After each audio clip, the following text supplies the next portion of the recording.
you so much, Manu, and great talks.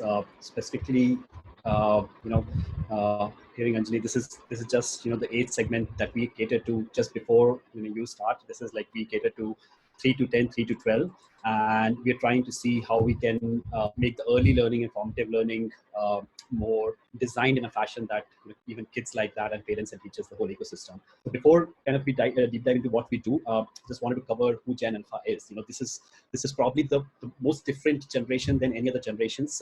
Each of these generations have probably 50% of their behaviors very different than others, but this is a generation which is seeing screens all around them, and their habits and how they grow up is probably 80 to 90% different than how we grew up.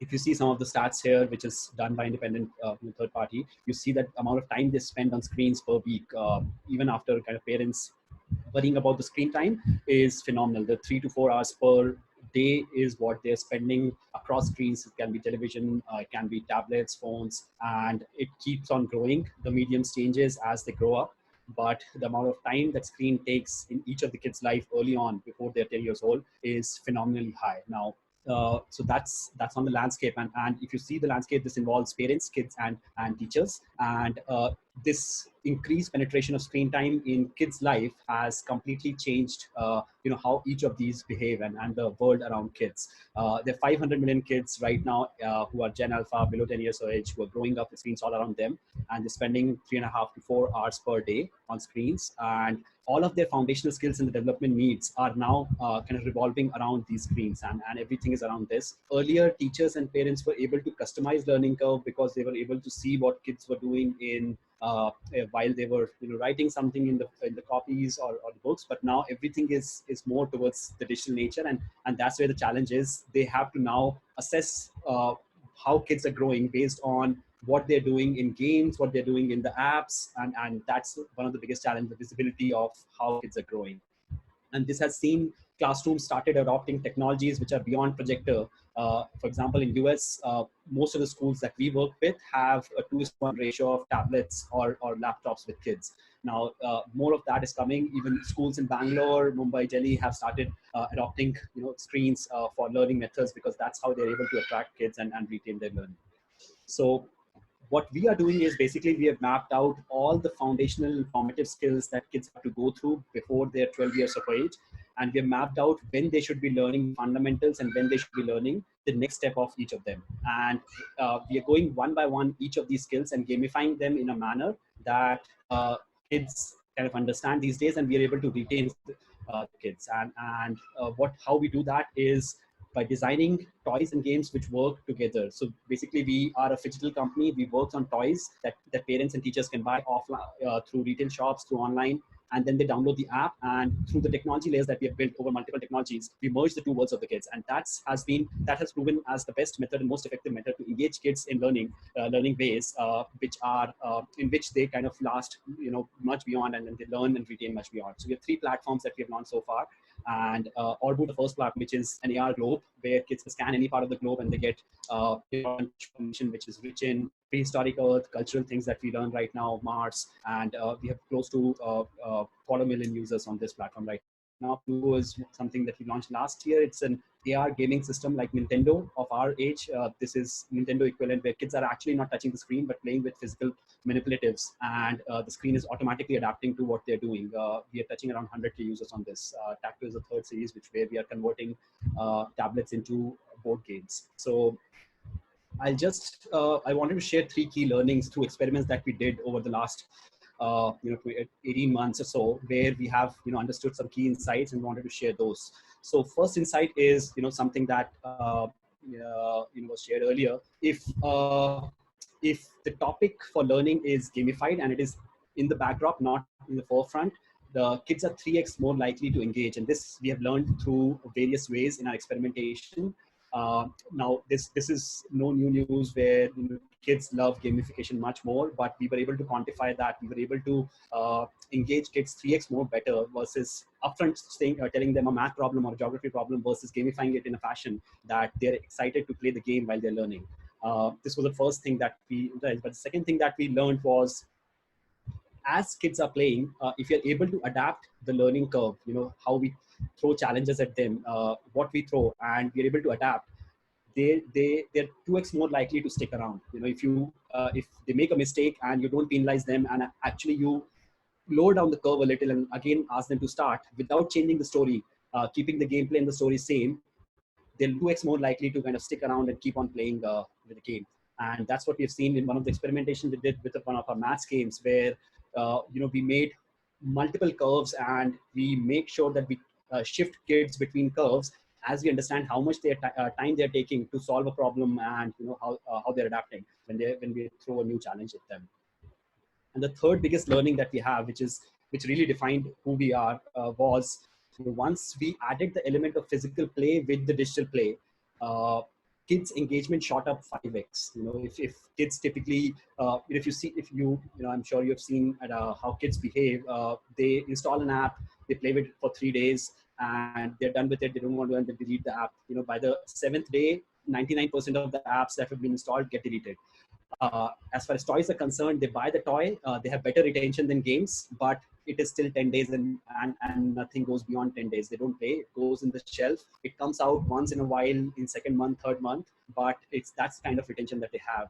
When we merge the two worlds, we see phenomenal results, and that's what we have seen. If you ask kids to play in the physical world, and the digital world is changing because of what they're doing, they play much more. Right now on our platforms, kids are playing 5 times a week with whatever game they have, and they 60% of kids are playing beyond 30 days, which is 10 to 20x more than what typically kids do with any other games or toy. So these were the 3 key learnings that in our journey over the 3 platforms that we have learned, which is driving. We're now touching 500,000 user base across 17 countries, and super high engagement is driven through phygital plays, which is the new norm for kids as well. This graph just shows various categories of apps and games and toys, and you see how low the retention of kids games is, just because the attention span of kids is so low. And if you see where Orbit and Pluvo, 2 platforms are, they are extremely high in terms of engagement, and this is just summarizes those 3 key learnings. What do we see happening post-COVID world? One of the realities is every parent is now a homeschooler. They've seen what it takes to engage kids at home while also worrying about their learning curve, whether they're learning something new. And this is not something that happened for 1 month or 2 months. It's going to happen for a 6-month period, which is half a year in kids' life, where the number of neuron connections happening in their brain is at the peak. So this is the time where parents have to really think whether kids are actually progressing forward or not. What they also realized, and we have heard from close to 300 of our passionate users, parents and teachers both alike, that they have realized if the playtime with toys and games is designed really well, and somebody has to design and orchestrate this, it can be super powerful learning tool in the formative years.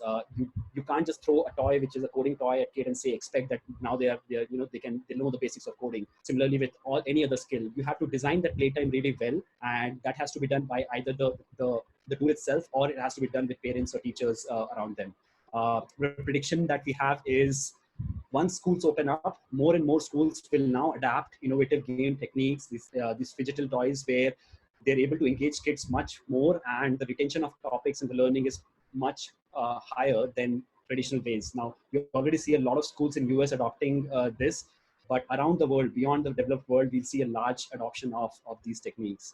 And what we'll see for kids is the world between the learning world, which is the school, and the play world, which is home and field, will slowly kind of merge. Both of them will realize play is the way to learn before 10 years old, and there will be more innovative ways of doing that. So I think I keep it short, sweet and short, and happy to take questions. There are questions on the chat, Vivek. Sorry, sure. Thanks. Thank you so much for keeping it right on time. I really appreciate it. Yeah. Is a goal to teach kids specifically from actual language, or more trying to inculcate soft skills? So we are not about so we're not limited to one of the verticals, like many of the companies take an approach that's become all about coding and go deep into coding. We are more about all the skills that kids have to go through in their early learning, and making sure that the foundation is very, very strong in all of those. We are going, by the year end, we'll have 20 different foundational skills experiences, and be it general knowledge, which is more factual knowledge, or be it logical thinking, which is very critical early on. We are basically addressing both of them through toys. Where do people buy the toys? We are present on Amazon, on our website, Toys R Us, Hamleys, Crossword. In US, we are at apple.com and Apple stores. We are in Best Buy stores. So that's where you can visit. Are you partnering with schools as well? We are right now present in around 1,500 schools in US, around 50 odd schools in India, and around 200 schools outside those two countries. This is more because schools targeted school strategy. It's more of the inbound interest because we are a B2C consumer focused company. But this is the year where we are focusing more on schools and providing them learning aids and tools to go formally into the schools. And they play with friends, especially in building EQ.